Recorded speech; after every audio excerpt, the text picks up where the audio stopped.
Assalamualaikum warahmatullahi wabarakatuh.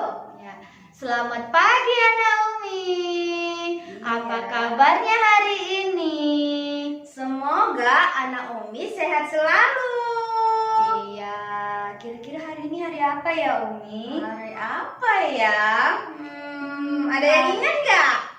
Hari Senin loh Umi. Oh iya, hari Senin. Hari ini Umi Sari dan Umi Rina mau bercerita tentang Ayo, siapa yang penasaran? Ayo, Cerita coba. apa ya Umi? apa ya? Ada yang tahu nggak? Apa ya? Umi kasih tahu aja lah Mi. Iya, nanti anaknya penasaran Iya. ya kan? Nah, hari ini Umi mau cerita tentang Binatang kurban. Nah, Umi mau ceritakan tentang asal-usul binatang kurban. Tapi sebelum kita mulai, kita tepuk semangat dulu ya Umi. biar lebih Biar semangat. Yuk, Oke. tepuk semangat. Hap, hap. Hap, hap. Yeay. Salam semangat. Yes, yes, yes.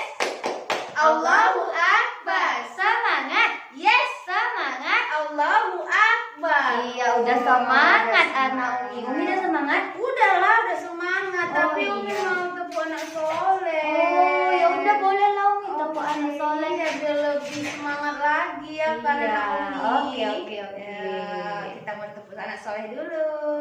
Tepuk anak soleh. Aku anak soleh, rajin sholat, rajin ngaji, cinta pada orang tua. Yeay! Udah, Oh, semoga semangat. anak kita jadi anak yang soleh dan soleha ya Umi. Betul. Nah, Umi mau kasih tahu nih cerita tentang apa tadi Umi? Kisah Nabi Iya, Ibrahim Iya. alaihissalam. Nah, Iya. sebelum kita lanjutkan, kita dengarkan dulu ya cerita berikut ini. Iya. Let's go.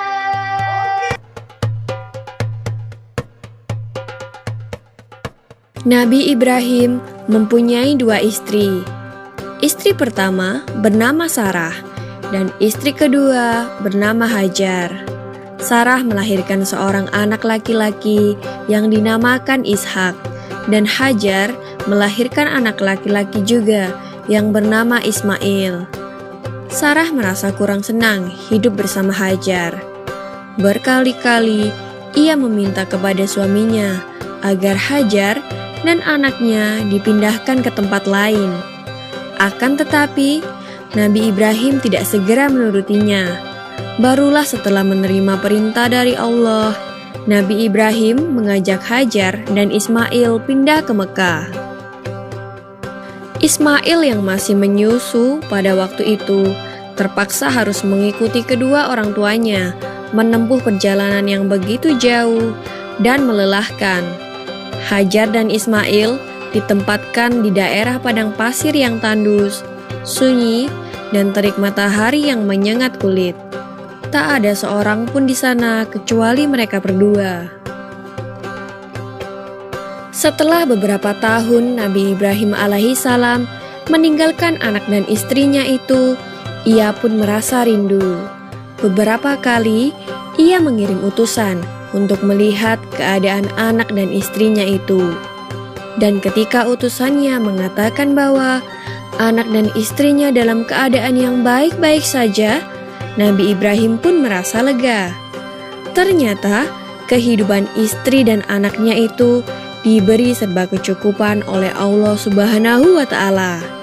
Hajar dan Ismail dianggap sebagai pemilik dan pemimpin di Mekah, karena mereka berdualah yang pertama kali menetap dan bertempat tinggal di sana.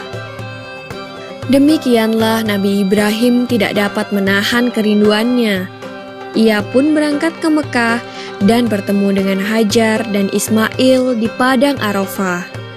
Anak dan istrinya itu sedang menggembalakan hewan ternak yang cukup banyak.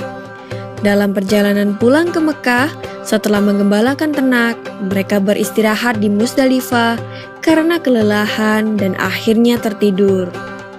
Dalam tidurnya yang sebentar itu, Nabi Ibrahim alaihissalam mendapat wahyu melalui mimpinya. Ia diperintahkan oleh Allah untuk menyembelih Ismail. Anak kesayangannya itu harus dikurbankan sebagai bukti patuhnya Nabi Ibrahim terhadap Tuhannya. Seketika itu juga, Nabi Ibrahim terkejut dan berdebar-debar. Tampak begitu beratnya ujian kali ini. Ia pun akhirnya menguatkan hati demi rasa cintanya yang lebih besar kepada Allah Subhanahu wa Ta'ala.